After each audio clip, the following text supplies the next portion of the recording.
बिस्मिल्लाहिर्रहमानिर्रहीम। अस्सलामुअलैकुम। आप देख रहे हैं यूट्यूब चैनल आम सी बातें।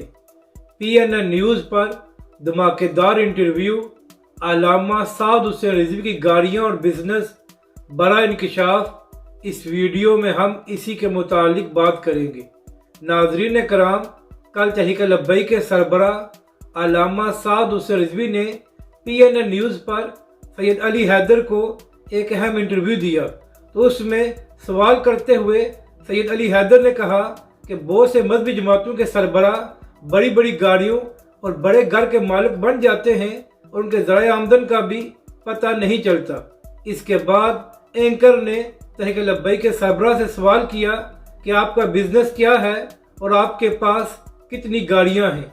तो इसका जवाब देते हुए तहरीक लब्बैक के सरबराह अल्लामा साद हुसैन रिजवी ने कहा कि मैं आज भी उसी सादा से घर में रहता हूँ जहाँ अल्लामा खादिम हुसैन रिजवी अलैहिर्रहमा रहा करते थे और हमने अपने घर को तब्दील नहीं किया।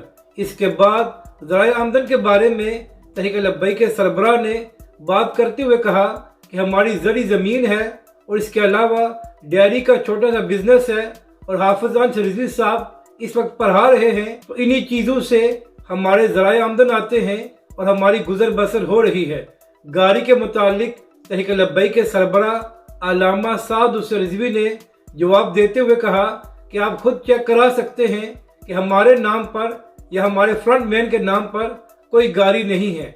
यानी कि नाजरीन कराम, तहरीक लब्बैक के सरबराह किसी गाड़ी के मालिक नहीं है। तो जो लोग पिछले कई महीनों से तहरीक लब्बैक के सरबराह अल्लामा साद हुसैन रिजवी पर यह इल्ज़ाम लगा रहे थे कि वो महंगी गाड़ी के मालिक हैं, कल तहरीक लब्बैक के सरबराह ने जवाब देकर उन सब के मुंह बंद करा दिए हैं और साबित कर दिया है कि एक बार फिर तहरीक लब्बैक के खिलाफ झूठा प्रोपेगेंडा किया जा रहा था।